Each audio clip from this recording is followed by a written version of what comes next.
আব্দুল্লাহ অনেক জিদ করছিল যে স্যান্ডউইচ খাবে, তা আমি বলছি কি দিয়ে খাবা, ঘরে তো মুরগির মাংস নাই। তা এখন যেহেতু অনেক জিদ করতেছে, তো দেখলাম যে ডিম দিয়ে স্যান্ডউইচ করা যায়। তা আমি এখানে ডিম সিদ্ধ বসাই দিলাম, ডিম দিয়ে আজকে স্যান্ডউইচ বানাবো। তো সিদ্ধ ডিম আমি মেয়োনিজ বানাবো। এখানে সিদ্ধ ডিম দিছি, গুঁড়া দুধ দিছি, আর টমেটোর সস আর চিনি দিতে ভুলে গেছিলাম, চিনিটা আমি আবার পরে দিয়ে দিছি।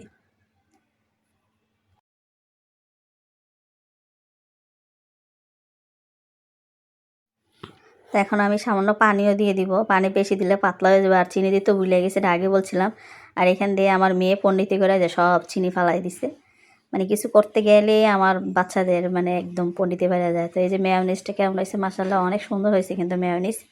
তো এখন আমি স্যান্ডউইচ বানাবো। এখানে গাজর নিছি, আর হলো শসা, ডিম গ্রেট করে নিছি, আর এই যে মেয়োনিজ, টমেটোর সস।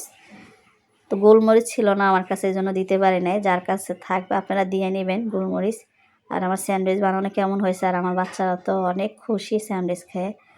মজাই হয়েছে, ডিম দিয়ে, খারাপ না, ভালোই হয়েছে আলহামদুলিল্লাহ। আল্লাহ হাফেজ সবাইকে। আমার ছেলে তো আমার সাথে বসে আছে, ও তো